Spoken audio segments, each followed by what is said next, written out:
Welcome everyone to our first class in this 7-part series. And while you are here to learn about meditation and mindfulness, you are really here because you want to be happy. Because everything you do is because you think it will bring you closer to happiness, or at the very least, avoid unhappiness.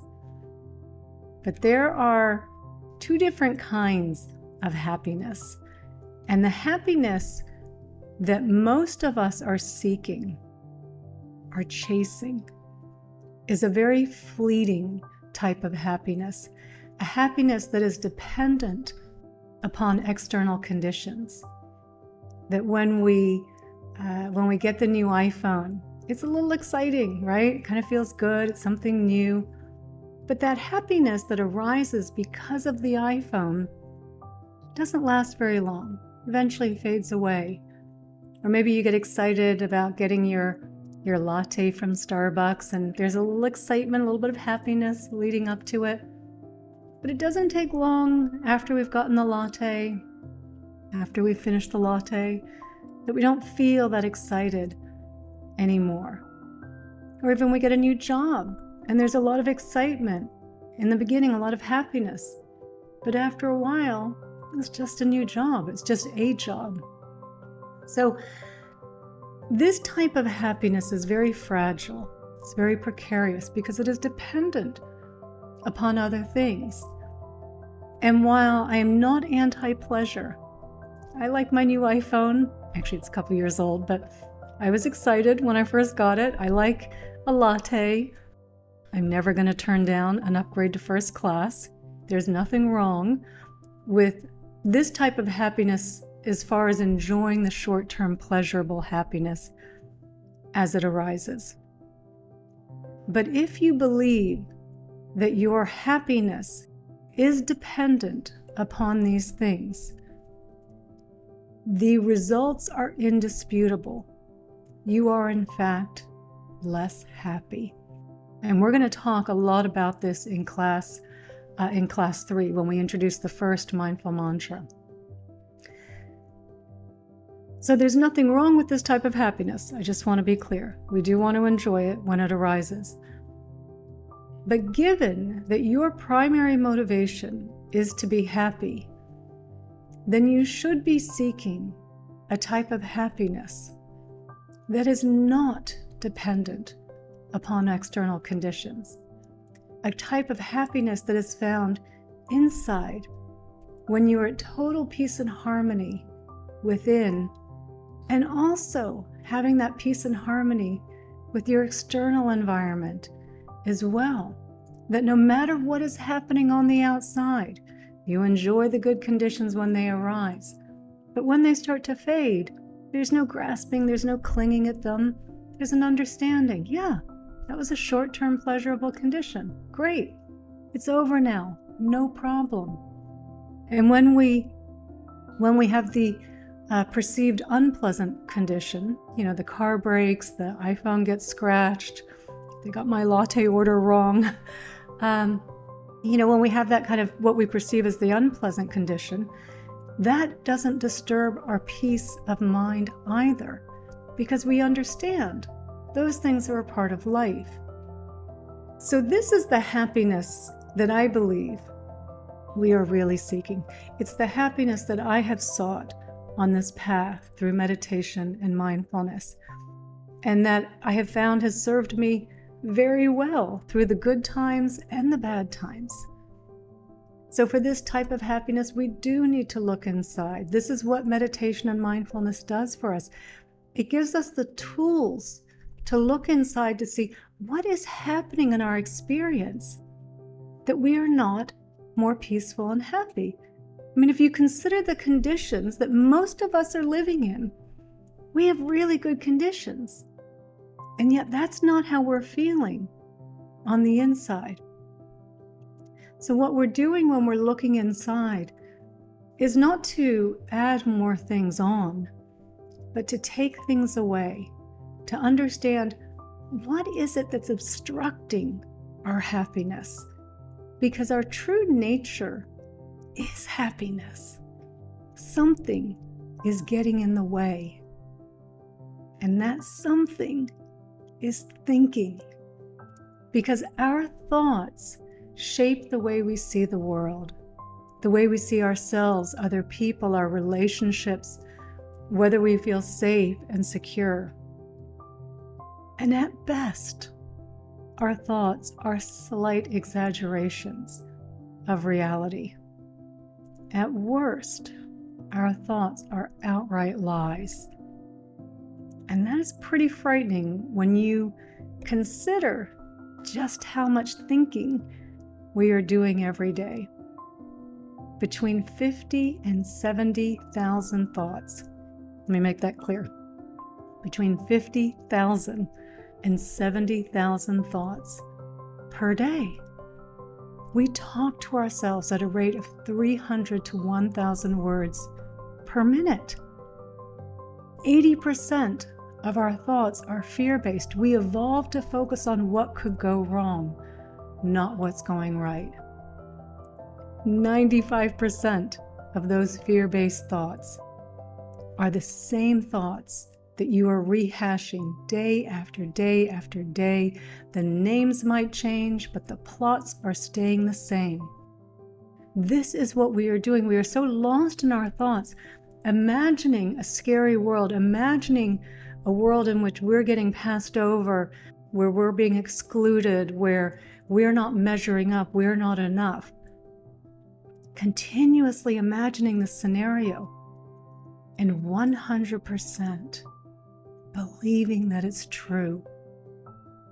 And we know this because we know while we're all sitting here right now and you're perfectly safe and you have food in the fridge and you've got shelter and you've got clothing, you've got a warm bed to sleep in, you've got a laptop, you've got internet, you've got entertainment. You've really got everything you could possibly need. And yet, it would just take one little thought, rehash one old conversation where someone was disagreeing with you, or where you said something and it didn't come across quite as funny as you were hoping it was going to come across.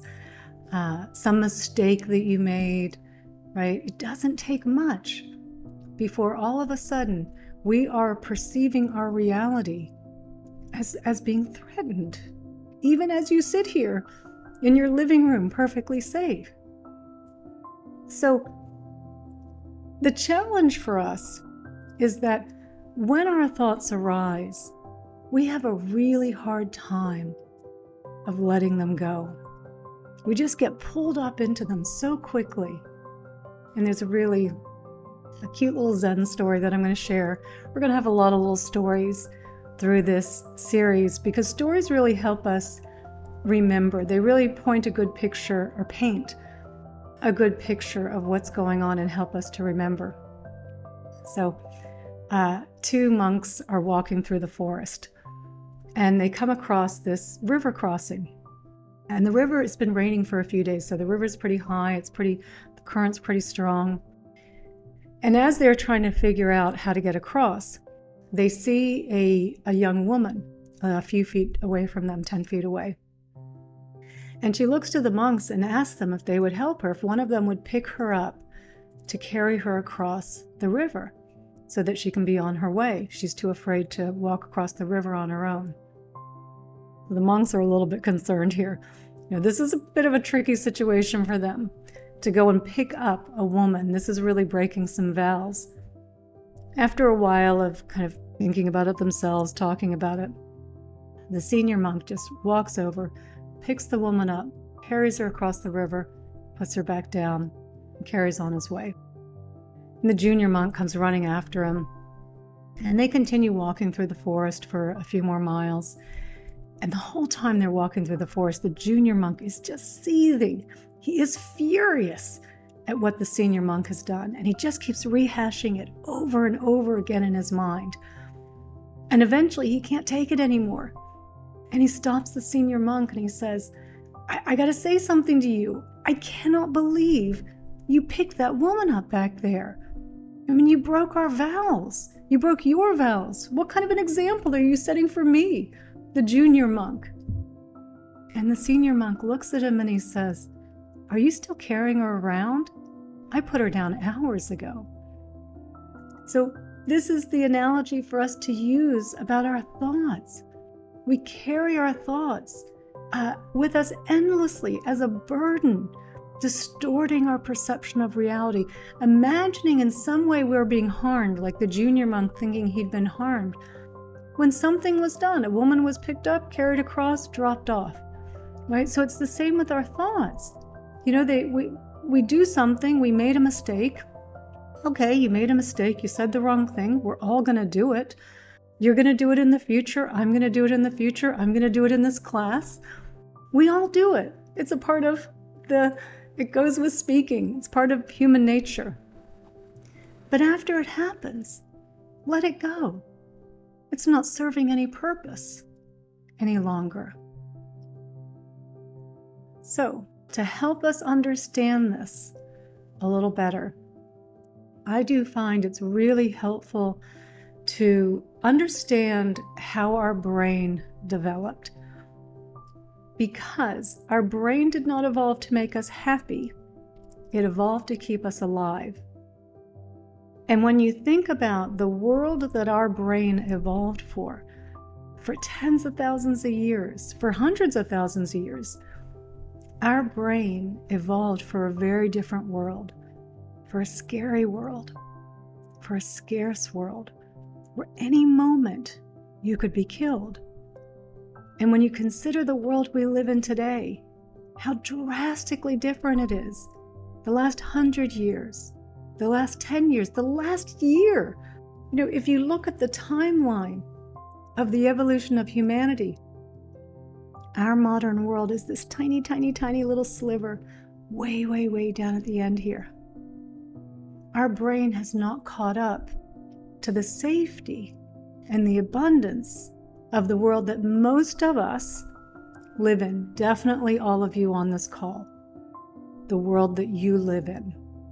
Our brains still think we live in that scary and scarce world. When you consider our ancestors that would have been out on the savannah, foraging for food, looking for food, and then they hear a little rustle in the bushes, instantly they would have been stopped in their tracks and all their attention would have been drawn to the rustle in the bushes. And the reason for that is because their amygdala, a little pair of almond-shaped structures that sit deep in our limbic brain, deep in the center of our brain, would have alerted them to a potential threat. As sensory information comes in, the amygdala decides, is that a threat or not? And it's always better to assume it's a threat. There are rarely second chances in the wild. Before our ancestors would have even known what was going on, the amygdala would have sounded the alarm and initiated a set of responses to initiate the stress response. We would have a release of adrenaline, of cortisol, of norepinephrine. In a nanosecond, we're breathing more rapidly. Our heart rate is up, our blood pressure is up.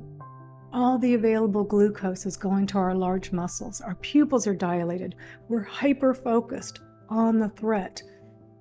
And we are ready to react to that threat, to run away or to fight, because that's how we dealt with most threats. So our brain, in all of its genius, has devised this way of giving us this superhuman strength to allocate our resources in a way that we can clearly deal with the danger. We can run faster than we could normally run. We're stronger than we normally are. You hear of this when a mom picks up a car off of her child, right? It's the stress response giving you this superhuman strength. And in order to do this, to allocate resources efficiently, other systems are being shut down. Your immune system gets shut down because initially you were less likely to die from an infection.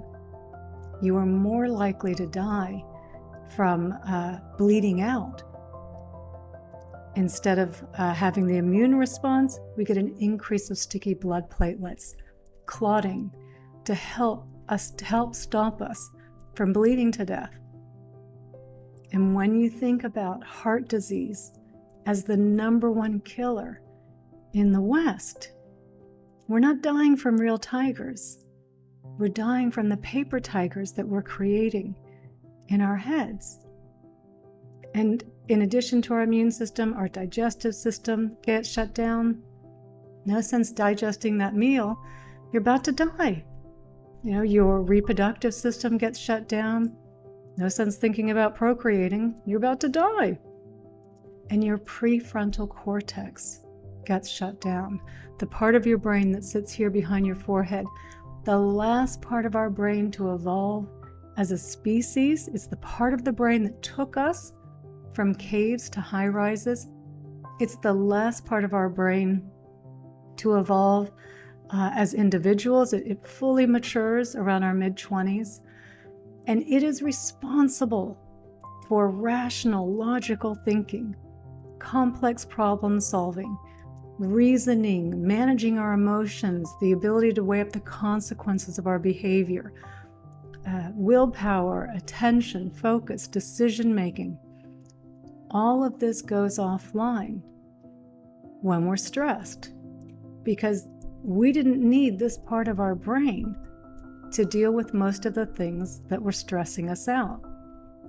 And this is often also referred to as an amygdala hijack. Your amygdala takes over your brain. You lose 10 to 15 IQ points every time your amygdala takes over. But this was an efficient system for our ancestors, again, to give them that superhuman strength to get away from the threat or to fight it off if they possibly could. But the thing about the stress response is that it was meant to be over quickly. It was a quick on-off switch. It's this massive reallocation of resources to give us the superhuman strength for short periods of time. You either got away from the tiger, phew, or you didn't. Don't need to worry about it anymore. But for us in the 21st century, because we initiate stress with our thoughts, we don't ever turn it off. It just keeps going. And your amygdala does not know the difference between a real threat and a perceived threat. So every time you're thinking about that client meeting you've got today and how important it is, and what if I lose this client, or the review you have coming up with your boss, or you're replaying an argument you had with your partner earlier that morning. Every time your amygdala hears this, it says, oh, this is a problem. And it says, well, I only know one thing to do when we have problems: stress response. So as you're going about your day, and it does tend to build up on us throughout the day, as our mind wanders, we evolve to focus on what could go wrong, so we send our mind out, looking for all the things that could potentially go wrong, going back into our past, imagining things now like, oh gosh, I didn't even realize how stupid I sounded back there. I can't believe I forgot to say that. That was so important. So as we send the mind out looking for problems, it will find them, it will make them up. All we're doing is continuously stressing ourselves out, releasing more and more adrenaline, cortisol, norepinephrine, feeling threatened, feeling defensive all day long, and being completely irrational because we don't have this part of our brain. It's why we can be in the 10 items or less checkout lane, and we can see the person in front of us has 15 items. And in our minds, we're like, what kind of a psychopath has 15 items in the 10 items or less checkout lane? Like we completely distort reality. And if we've had a particularly stressful day, and a lot of people's days are pretty stressful, it just builds up throughout the day. We know this scenario where you come home and maybe your partner will say something to you, hey, honey, what are we going to do for dinner tonight? And you're just so stressed, you're so fried, you feel so threatened. You blow up at them for just a simple question. Because at this point, you can't even make any more decisions. Your prefrontal cortex is so fried. And you're thinking, why don't they see all these tigers that are chasing me? They've been chasing me all day long. Why don't they see this? How dare they ask me such a question? We completely overreact in so many situations when we're stressed because we feel threatened. And we often take it out on our partners. Finally, somewhere I can unload. How dare they left the dishes like that? I've asked them not to do that. Or how dare they do whatever it is that they did. And we're finally looking for somewhere to unload it, which is why it creates so many problems in our relationships, because our thoughts are distorting our perception of reality. And the more stressed our thoughts become, the more irrational they become, the faster they become. It's like we're kind of whipping up like a cotton candy. Just, one fearful thought becomes 1,000, becomes 10,000. And we just, inside, we're so wound up. We feel so threatened, even when we're sitting there, perfectly safe, in our living room, food in the fridge, shelter, a warm bed, clean water, everything we could possibly need. But in our minds, we feel small, we feel attacked, we feel threatened, we feel like a victim. And we know that our thoughts are terrifying. I think this is why so many people are afraid of meditation. They're so afraid of being alone with their thoughts. And we absolutely know this to be a fact, thanks to a University of Virginia study that was done where, and I think this was done in 2015, where they put individuals in a room. They had to sit in a room by themselves for 15 minutes. That's it. They couldn't have their phone. There was nothing to read, nothing to watch, nothing to do. But there was one thing that they could do. They could electrically shock themselves if they wanted to. 67% of men, 25% of the women chose to shock themselves rather than sit there with their own thoughts. I mean, that's terrifying. And it really does show us. We know how terrifying our thoughts are and how much we believe our thoughts. That's the other side of this, is that it's not just thoughts passing by and we see how distorted they are, how wildly exaggerated they are. We believe them to be 100% facts. And it's not that thinking is our enemy. Thinking is not all bad. I know I'm kind of making it sound that way. It's the quality of our thoughts and it's the quantity of our thoughts. That is the problem for us. If we drastically reduced our thinking, and remember, 95% of the thoughts we are just rehashing over and over each day, not for any benefit, just stressing us out, making us afraid, making us defensive, making us feel threatened. If you eliminated most of those thoughts because they're not helping anything, you're not really threatened, you're not solving any problem. Because in fact, it was your thoughts that created the problem to begin with. So if we were to eliminate the majority of those thoughts, the thoughts you are having would actually be more beneficial. You'd be able to trust your thoughts more. You would have greater clarity, more space, you'd be more calm, you'd be more relaxed. you would be happier. And remember, what is it that we want more than anything? Happiness. It's why we're doing everything we're doing, is because we think it will bring us happiness, peace, joy, love, contentment, all of those things, different ways to describe happiness. This is what it does for us when we eliminate all of the stressful, fearful, repetitive thoughts that are not helping us. This is where meditation comes in, because meditation is a tool. We are not trying to be great meditators. It is a tool to help us see what is really going on in here. And while the instructions are really simple, just watch your breath. It's not easy to do, because we know what happens when we watch our breath.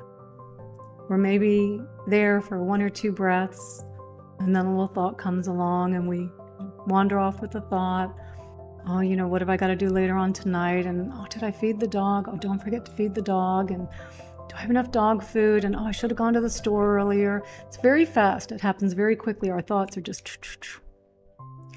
And then you remember, oh, I'm meditating. And then you bring your attention back to the breath, and you stay there for a couple more breaths, and then your mind wanders off again. But yeah, don't forget to feed the dog. That would be terrible if I forgot to feed the dog. I'd be the worst dog owner ever. My dog might die. Our thoughts wildly get distorted very, very quickly. And then you remember you're supposed to be meditating, and you bring your attention back to the breath. And this is what we are doing in meditation. There is this false belief that meditation is about not having any thoughts. And if you didn't have any thoughts, you wouldn't need to meditate. That's the whole purpose of meditation, is that we are trying to get a handle on our thoughts, be more discerning of our thoughts, to be able to turn away from our thoughts, to put them down.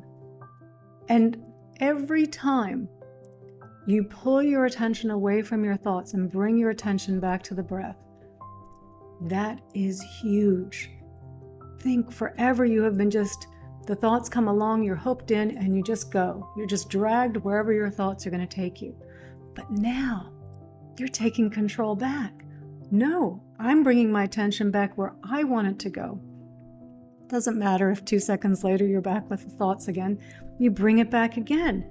You are now starting to take control of where your attention goes. And the really cool thing about every time you bring your attention back to the breath, and there are studies on this from UCLA, Harvard, Yale, just to name a few, that every time you bring your attention back, it is like a push-up for your prefrontal cortex. You are strengthening the neural connections in your prefrontal cortex, helping you to manage your emotions, to be able to settle the amygdala down. So, and not only are you increasing the thickness of your prefrontal cortex, you are decreasing activity in the amygdala, so it's less reactive. So you are really changing your brain by just the simple act of bringing your attention back to your breath again and again. And one of the pointers that I want to give you in your meditation, because you may not notice your thoughts to begin with, they're so insidious, they're so fast, they just get in there so fast, and we're just hooked in so quickly. But you will notice that tightening, and it might just be a little tightening, right? Oh, don't forget to feed the dog, or don't forget, to pick up, cat food tomorrow. It might just be a little tightening, but you will notice that little tightening, that little, tensing up, right? Because it's threatening. 80% of our thoughts are fear-based. So you'll notice that little bit of tension, and that's a good pointer. You've wandered off with your thoughts. And when you bring your attention back to the breath, noticing the letting go. That's what it feels like to put your thoughts down. Now there's space again. everything feels good again.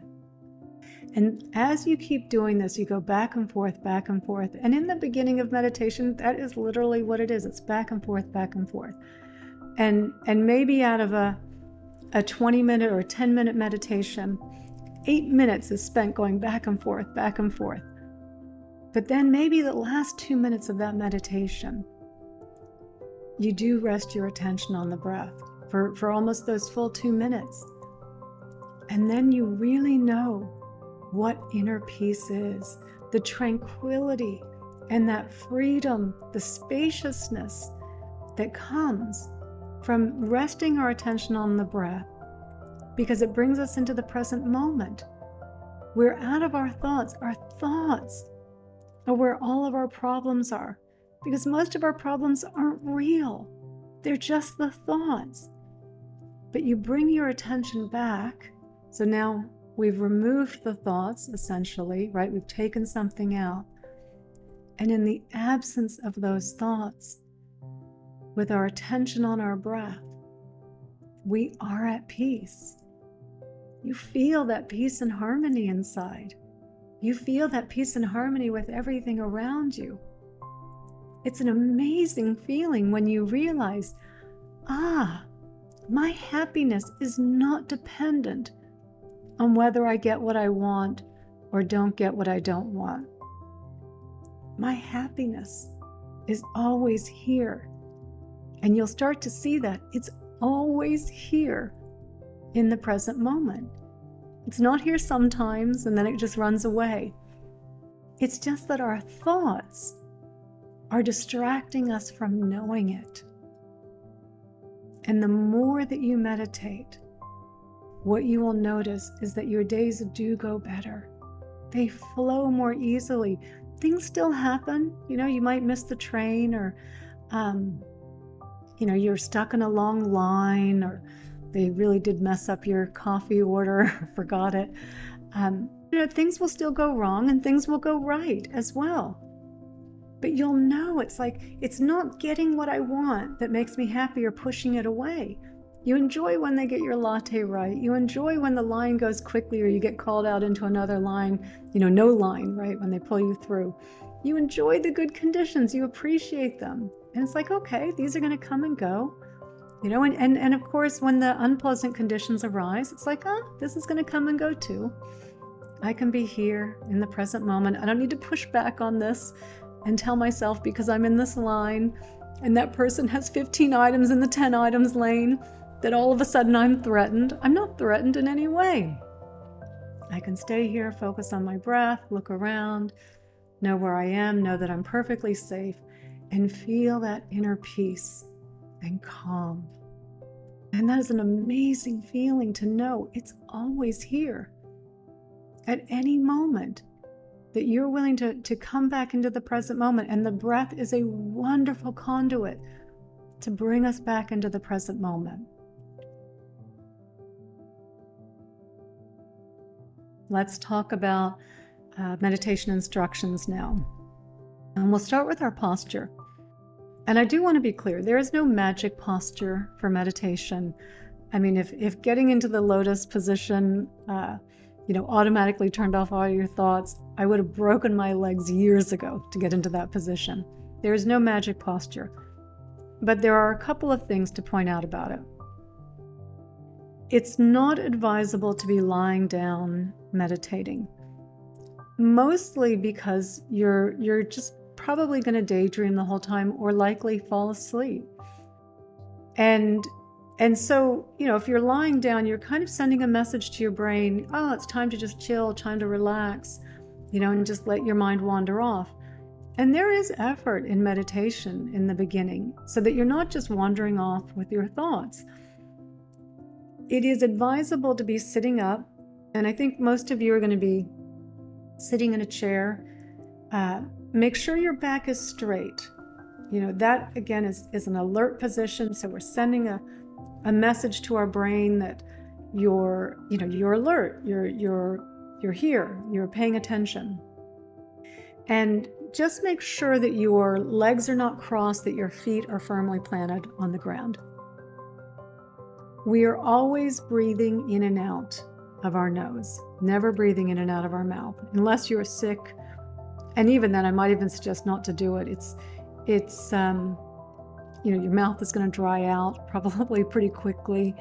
It's not a particularly calming, relaxing thing to breathe in and out of our mouths. In fact, one of the things we really need to be watching during the day is we should be breathing in and out of our nose, unless we're talking. It's much healthier for us to breathe in and out of our nose. It's much more calming. It's much more relaxing for us. Now, the best time of day, and I do recommend, except for people that are brand new. If you are brand new to meditation, or you have not meditated for quite a while, maybe you tried it a couple of years back and this is your way of trying to get back into meditation, don't start meditating every day. Just meditate each week with me when we come here for these classes every Wednesday. Meditate with me. Learn about your mind, learn about your brain, because meditation is not something that in the past we would have needed for survival.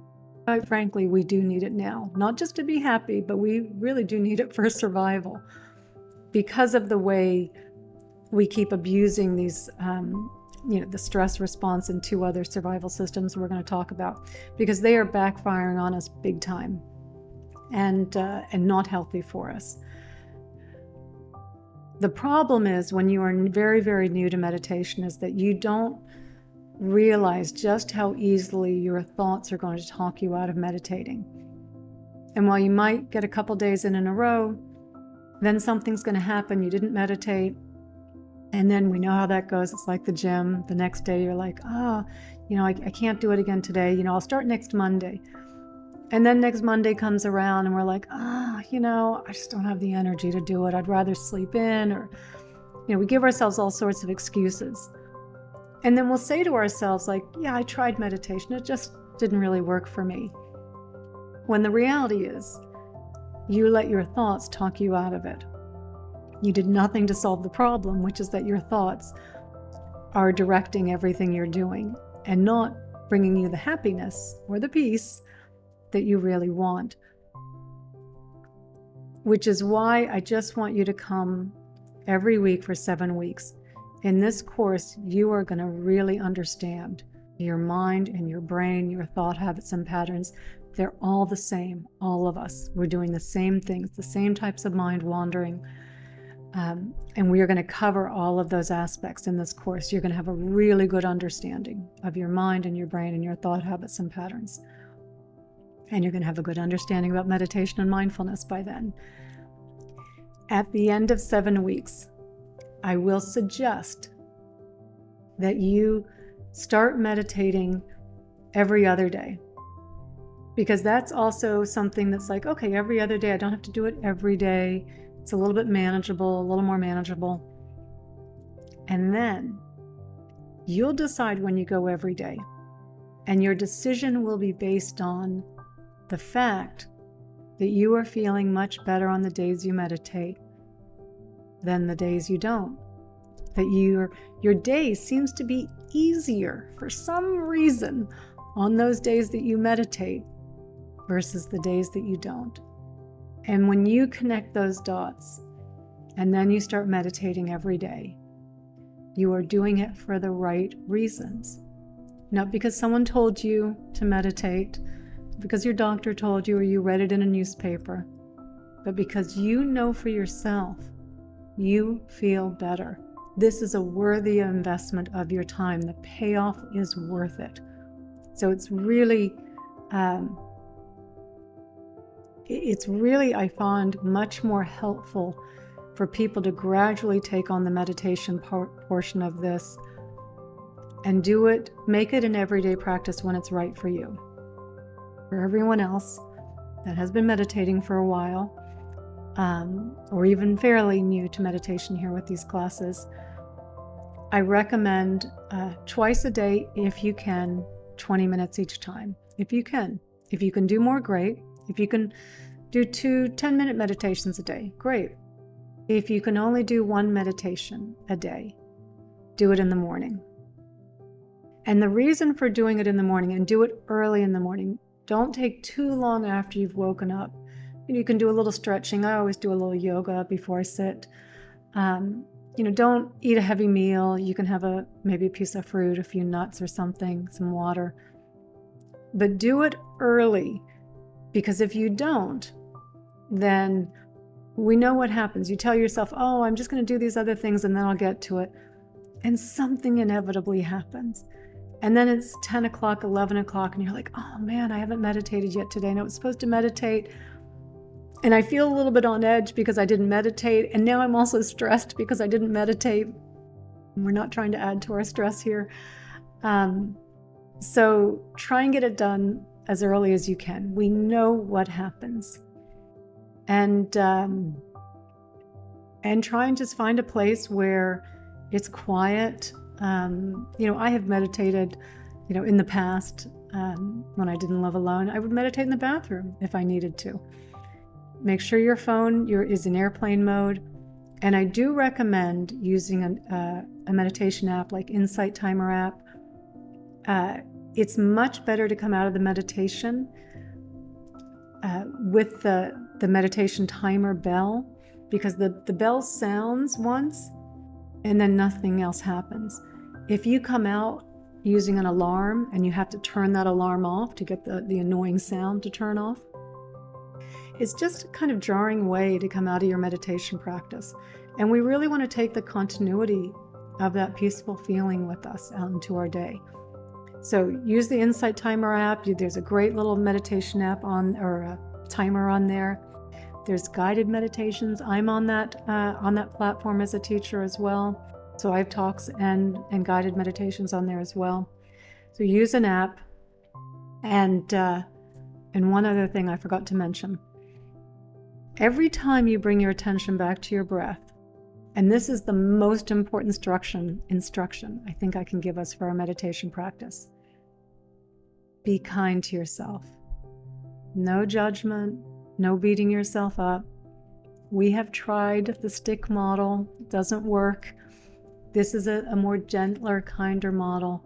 Your mind is going to wander. That's okay. Your job is simply to be aware that it's wandered off and then to bring your attention back. That's it.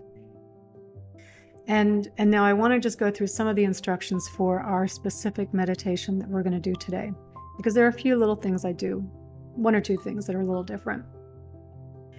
When we start the meditation, we will start with some deep breathing. And when I say deep breathing, I really mean opening your abdomen, opening your chest, lifting your shoulders, like big, big, big inhale. When we breathe deeply like this, really deeply from our lower lungs that are, our diaphragm's pushing down, pushing our abdomen out, we are engaging our parasympathetic nervous response, which is the opposite of the stress response. It's the rest and digest response. So with the deep breathing, we are relaxing the body. We're getting some fresh oxygen in the deep breathing as well up to our brain, because we need that to be able to think clearly. We feel that deep relaxation on the exhale. So on the exhale, really let your body relax. Just feel that sense of surrender, of letting go on the exhale. We'll do about 40 seconds of deep breathing, and then we're going to do a body scan. I will call out the different parts of your body, from the crown of your head down to your toes. And the purpose for the body scan is one, to bring your attention inwards, and to also really bring your attention to your body in more discrete ways to see if you are holding on to any tension. We're so used to being tense most of the time, we don't even realize when we're holding our shoulders, and just then, relax your shoulders. Or maybe our jaws tight, our hands. So the purpose is to bring you inwards, to relax your body. I'm also going to go, relatively speaking, fairly fast through the body scan. And the purpose for that is that I'm trying to rein your mind in. I don't want to give you too much time in between to allow your mind to wander. So I want to start giving you the reins in controlling where your mind is going. After the body scan, I'm going to ask you to bring your attention to the rise and fall of your chest. And I'm going to ask you 2 questions. The first question, this is the most important question. What is it that you want more than anything else in the world for yourself? So this is the question where we're reminding ourselves what it is we really want, right? And I've said this from the beginning. We want happiness, but that comes in many different, there might be other words that describe happiness for you a little bit differently. It might be, I want peace, I want joy, I want love, I want contentment, I want connection. You know, it can be many different things, and I'll just offer those words to you as pointers, but just allow the question to sit in the silence, the relative silence, and see what arises. It's really important that we know what it is that we most want. If we are not clear every day, or when we're meditating, if we're not clear of what it is that we most want, then we will easily get distracted in another direction. So we're really planting a seed when we ask that question.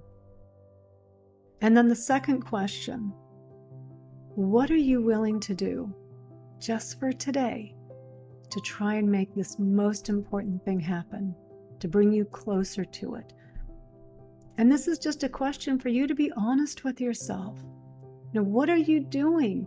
What could you be doing more of? What could you be doing less of that brings you closer to what it is you most want? In this way, when we ask this question, we are ensuring that our actions are aligned with our intentions. And if you're at a loss in that particular moment, you can always say, I could meditate. And here you are meditating. So now you're connecting why it is you're meditating as well. And that's really important as well to remember. Why are you meditating? Because it's going to be one of the practices that helps bring me closer to what it is I most want. And then from there, we're going to scan the breath through different parts of the body. We're going to start at the nose, tip of our nostrils, feeling the breath entering and exiting at our nostrils. We'll spend a minute or 2 there. Then we're going to come down to your chest, feeling your lungs contracting and expanding with each breath. We'll spend a little time there. We'll come down to the diaphragm. It's a little more subtle there, feeling that diaphragm contracting and expanding. We'll come down then to the abdomen. So we're feeling the abdomen extend and relax as the diaphragm's pushing down on it. So we're really just staying with the breath through different places in our body, different places that are connected to the breath. And then we'll come up to the heart, and we will just rest here for the last minute or 2 of the meditation. And I will be with us the whole time. I will be guiding us through here. Don't be concerned if your mind wanders. It's going to wander. If your mind didn't wander, I don't know why you're here. You don't need to be here. You're good to go. We're doing this practice because our minds do wander. And we're going to talk a lot about mind wandering in next week's class, about the different neural networks that are active when our minds are wandering and what's really going on there. So your mind is going to wander. I'm quite sure of that. And that's okay. No beating ourselves up for it. Everyone's mind is going to wander here. Your job is simply to bring your attention back and just start to see for yourself that when your attention comes back to the breath, that peace, that spaciousness opens up, the uncoiling happenings, that you start to feel more relaxed. You feel more centered, more tranquil, more at ease. And that is that to me, that steadiness, that equanimity, that balance, contentment, peace is the highest form of happiness. Where you're not reaching out for anything, you're not needing anything to happen, you're not pushing anything away. You are just totally centered, totally here, okay with being here in this moment. of being in the peace of this moment.